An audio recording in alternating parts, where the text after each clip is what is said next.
What I'd like to talk about today is the foundations of portfolio theory. When this idea came to me, I was a student, I was a PhD candidate. I was taking a course under Koopmans called activity analysis, and he distinguished between efficient and inefficient allocations of resources. And well, I obviously had efficient and inefficient portfolios, and so the term efficient portfolio was a result of my taking this course under Koopmans. Well, I was at the stage where I had to pick a dissertation topic. Yes. So I went to my advisor, Yasha Marshak, and he was busy when I got there, and so I waited in his anteroom, and there was another fellow in the anteroom who turned out to be a broker waiting for Marshak. So we chatted, while we were here, and he suggested that I should maybe do a dissertation on the stock market. So I went in. A stockbroker gave you the idea? Yeah, that's right. That's right. A tip that paid off. Yeah. Some biographers of mine said this was the best advice a stockbroker has ever given. I seem to have specialized in sort of theoretical things which then became practical. In fact, the way to measure whether some theoretical thing, some operations research or analytic thing is in fact a contribution to the theory of rational behavior under uncertainty that you could really use is to see it used in practice. Just sitting there in the library at the University of Chicago where these ideas first arrived, I thought that people could actually use this. But to think that, hey, that means billions of dollars, trillions of dollars will be managed using this, that really didn't strike me.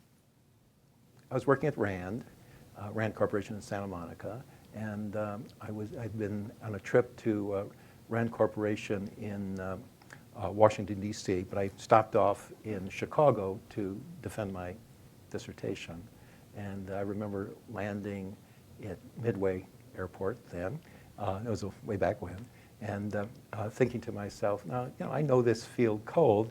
Not even Milton Friedman can give me a hard time, okay? So, tempt not the devil.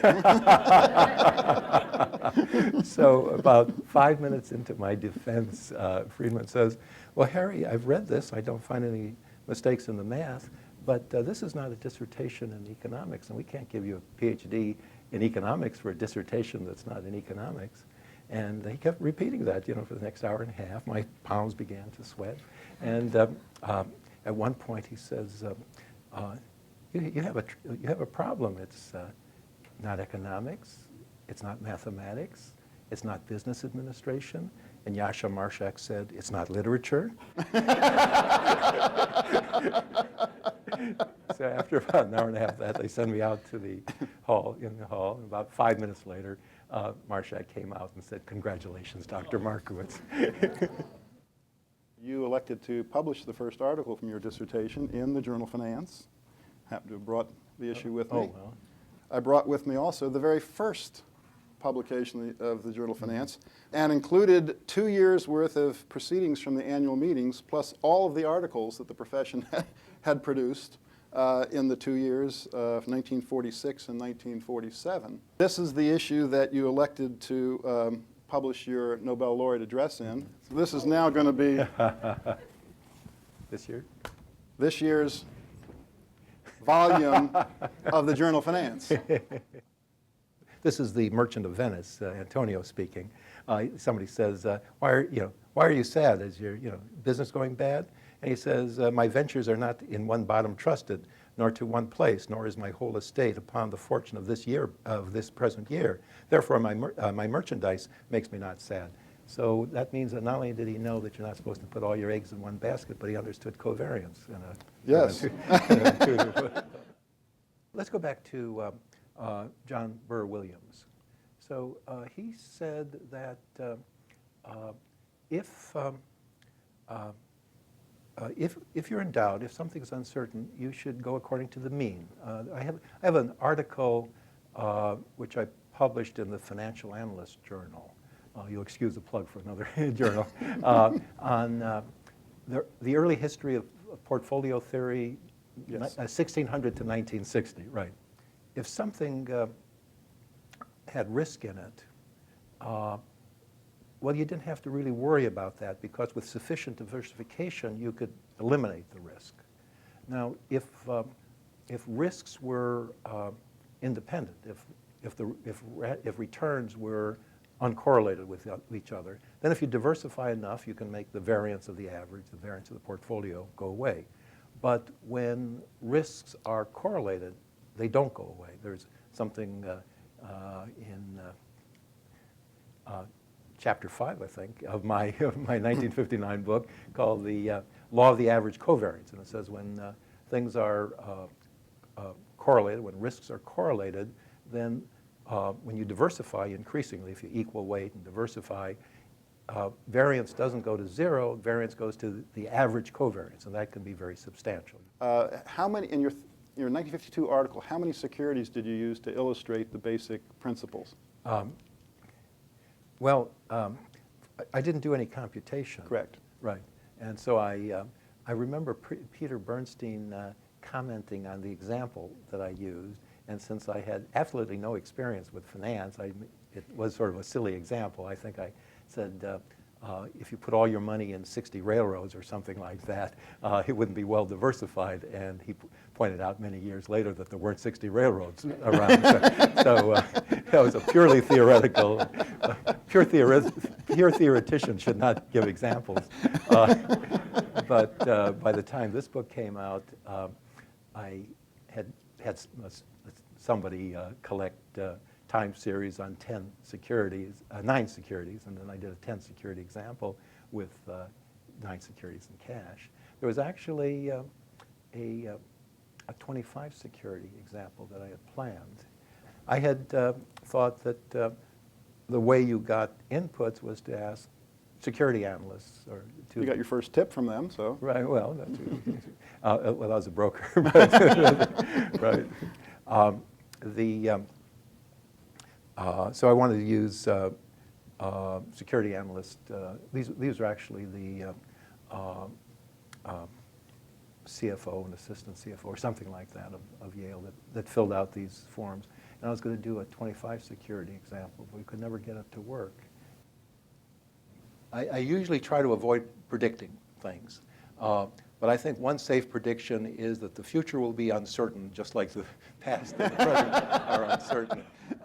So we're in the information age, and we got all these this information zipping around, and some of it gets into print, and lots of it gets into our database.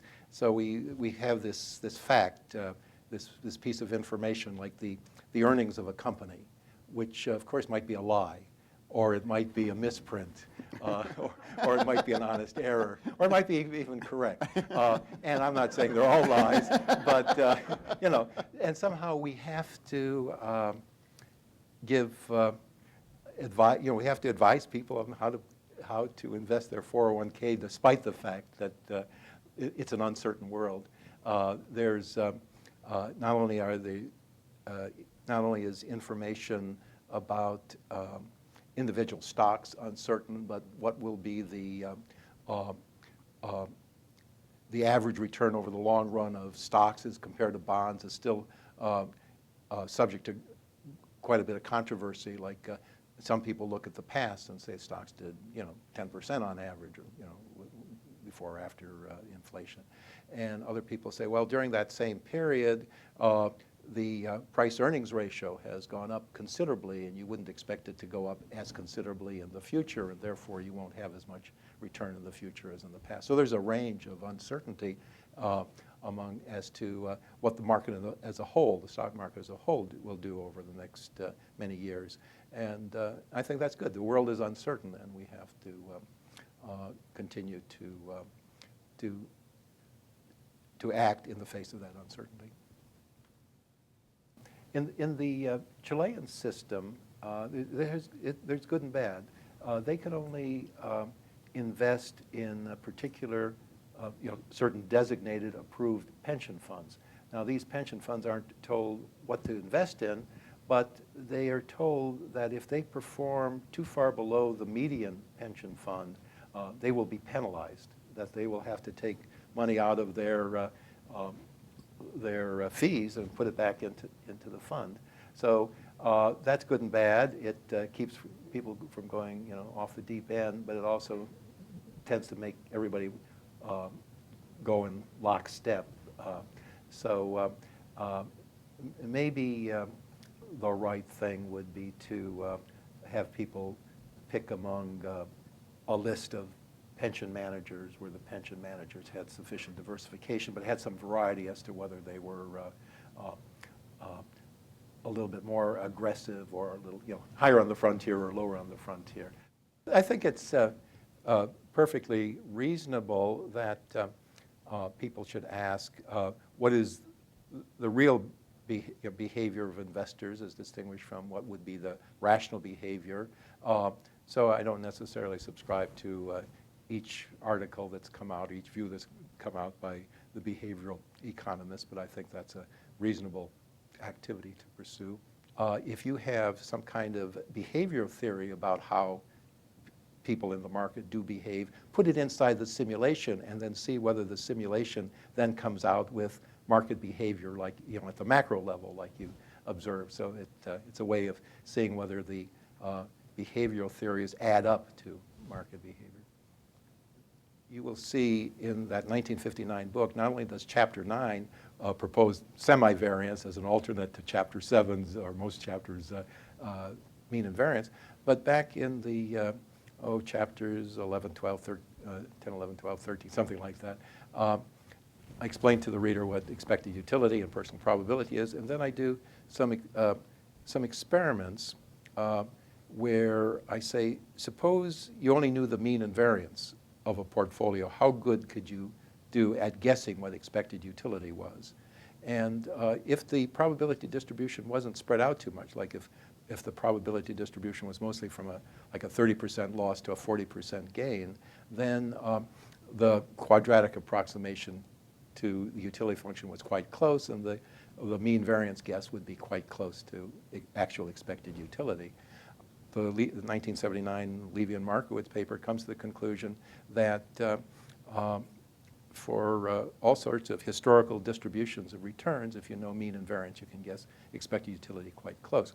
But if you look at the actual approximation, if you draw the quadratic approximation and the utility function, you see that the thing that makes this work is that, again, over a range from 30% loss to 40% gain, the approximation is quite good. And when this experiment was being computed, I called the guy who was actually doing the calculation and said, look at these annual returns on these investment companies. To what extent do they go between 30% loss and 40% gain? He looked and he said, they all do. And he said, I can't lose. And in fact, we didn't. But if you imagine situations where somebody could lose more than 30% of the portfolio or could gain more than 40% on the portfolio, then the mean variance approximation breaks down. I would get a letter like somebody saying, I'm a broker, or I'm in a brokerage firm, but I give financial advice, and we use the efficient frontier, and I'm having a discussion with another broker who also is using the efficient frontier to give financial advice. I say that you should only use the data from 1950 onward, and my colleague says you ought to use the whole history from 1927 onward that's available to us, including 1929 and 30 and so on and so forth. And I would reply back again, I'm not one to predict, but I feel that we're picking nature is picking from a probability distribution, and somewhere in that probability distribution there's another 1929. Now maybe it doesn't have exactly the same frequency as its historical frequency, but I would feel happier to do an analysis based on some kind of an estimate that there is a 29. It's still in the bag someplace. Markets need regulation, and markets need laws. So to a certain extent, businessmen rely on each other's word, but also they rely on there being laws there which are appropriate. So subject to the constraint that there be reasonable laws and somebody there to enforce it, I do believe in the invisible hand. I do believe in Adam Smith, division of labor, and so on. Now, you might you didn't ask, but I'll volunteer how portfolio theory fits into here. The fact that that people are competing to serve the same market or to find a market niche, but once somebody finds a market niche, other people will come in and try to outdo them there. That has two consequences. One is everybody has to try very hard, and that's what Adam Smith described as that's why the butcher and the baker or the candlestick maker does a good job so that you'll come back to him. The other thing is if you want to invest in one of these people, you don't know who's going to win.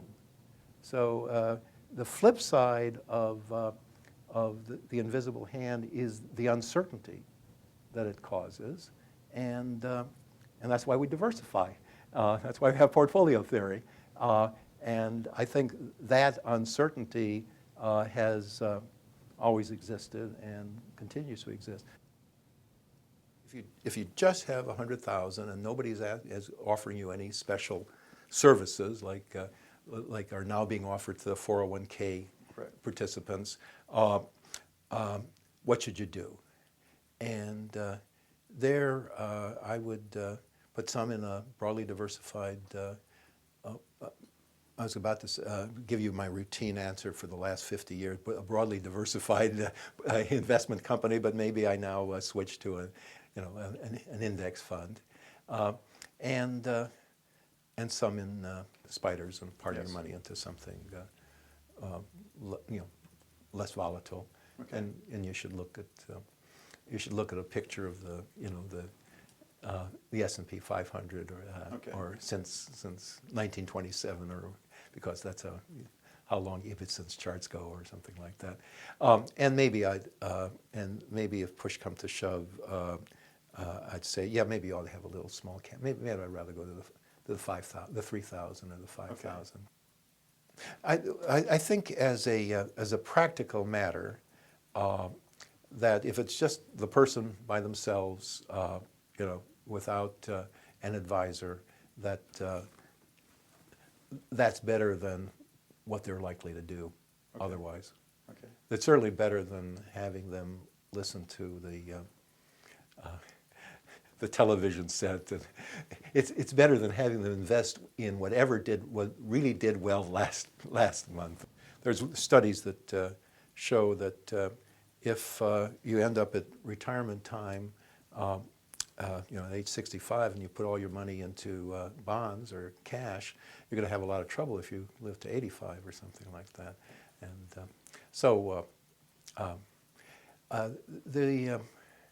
these 401k advisory services now do Monte Carlo simulations to see how well you would do if you followed various strategies. Both up to retirement time and beyond retirement time. And I think that can contribute to good decisions. The other question is it possible for maybe an advisor to guide them better? So we know that small caps tend to, on the average over the long run, have higher return than big caps, and emerging markets have somehow managed to have very high returns on the average than everything else, but tremendous volatility and so on. And so it might be that if you ask what combinations of these asset classes, subject to realistic constraints, are efficient for the plunger and the widow and orphan kind of thing, you get a frontier. What I'm saying is that I think an advisor can an advisor can come up with asset class mixes, a variety of asset class mixes, some of which are more suitable to one kind of investor and some are more suitable to another kind of investor. I was giving a course on portfolio theory for the math department at the Tokyo University. The head of the math department called me, and said, "You just won the Nobel Prize in Economics, and this fellow at the public radio station, public television station would like to interview." Once an hour there would be news, in English from one of the stations, the Armed Forces station down there, and we heard, Markowitz, Sharp, and Miller got the Nobel Prize, and we called the guy at the public television station. Said he'd like to do an interview, and I said, "Well, I think I have a little time, sometime, tomorrow afternoon about 2 p.m. He says, no, we want to be on the 9 o'clock news." So he came out, and everything moved very fast. So here's a bronze or brass replica of the Nobel medallion.